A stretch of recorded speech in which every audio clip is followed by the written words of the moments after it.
ಅಂದ್ರೆ ಮೊನ್ನೆ ನಡೆದಂತ ಮಂಡ್ಯದ ಪ್ರತಿಭಟನೆ ನಡೆಯುತ್ತೆ, ಕೊನೆವರೆಗೂ ಇರ್ತೀರಾ? ಕುಮಾರಸ್ವಾಮಿ ಅವರು ಬಂದ ತಕ್ಷಣ ವೇದಿಕೆಯನ್ನು ಕೆಳಗಿಳಿದು ಹೋಗ್ತೀರಾ?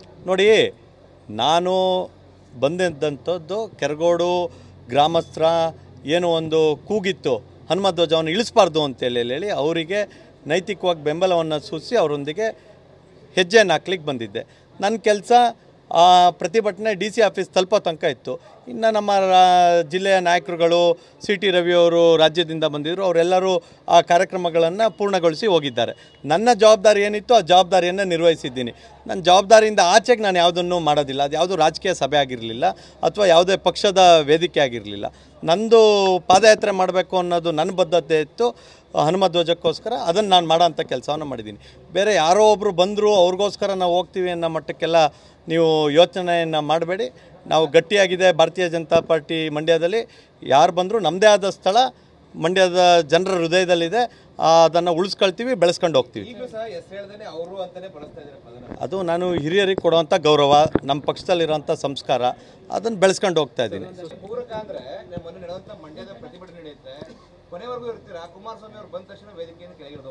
ನೋಡಿ, ನಾನು ಬಂದಿದ್ದಂಥದ್ದು ಕೆರಗೋಡು ಗ್ರಾಮಸ್ಥರ ಏನು ಒಂದು ಕೂಗಿತ್ತು, ಹನುಮಧ್ವಜವನ್ನು ಇಳಿಸಬಾರ್ದು ಅಂತೇಳಿ ಅವರಿಗೆ ನೈತಿಕವಾಗಿ ಬೆಂಬಲವನ್ನು ಸೂಚಿಸಿ ಅವರೊಂದಿಗೆ ಹೆಜ್ಜೆಯನ್ನು ಹಾಕ್ಲಿಕ್ಕೆ ಬಂದಿದ್ದೆ.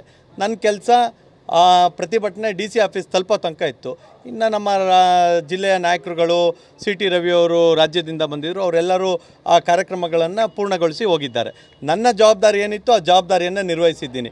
ನನ್ನ ಜವಾಬ್ದಾರಿಯಿಂದ ಆಚೆಗೆ ನಾನು ಯಾವುದನ್ನು ಮಾಡೋದಿಲ್ಲ. ಅದು ಯಾವುದೂ ರಾಜಕೀಯ ಸಭೆ ಆಗಿರಲಿಲ್ಲ ಅಥವಾ ಯಾವುದೇ ಪಕ್ಷದ ವೇದಿಕೆ ಆಗಿರಲಿಲ್ಲ.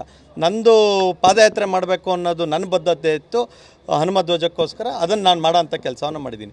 ಬೇರೆ ಯಾರೋ ಒಬ್ಬರು ಬಂದರು ಅವ್ರಿಗೋಸ್ಕರ ನಾವು ಹೋಗ್ತೀವಿ ಅನ್ನೋ ಮಟ್ಟಕ್ಕೆಲ್ಲ ನೀವು ಯೋಚನೆಯನ್ನು ಮಾಡಬೇಡಿ. ನಾವು ಗಟ್ಟಿಯಾಗಿದೆ ಭಾರತೀಯ ಜನತಾ ಪಾರ್ಟಿ ಮಂಡ್ಯದಲ್ಲಿ. ಯಾರು ಬಂದರೂ ನಮ್ಮದೇ ಆದ ಸ್ಥಳ ಮಂಡ್ಯದ ಜನರ ಹೃದಯದಲ್ಲಿದೆ. ಅದನ್ನು ಉಳಿಸ್ಕೊಳ್ತೀವಿ, ಬೆಳೆಸ್ಕೊಂಡು ಹೋಗ್ತೀವಿ. ಅದು ನಾನು ಹಿರಿಯರಿಗೆ ಕೊಡುವಂಥ ಗೌರವ, ನಮ್ಮ ಪಕ್ಷದಲ್ಲಿರೋಂಥ ಸಂಸ್ಕಾರ, ಅದನ್ನು ಬೆಳೆಸ್ಕೊಂಡು ಹೋಗ್ತಾ ಇದ್ದೀನಿ.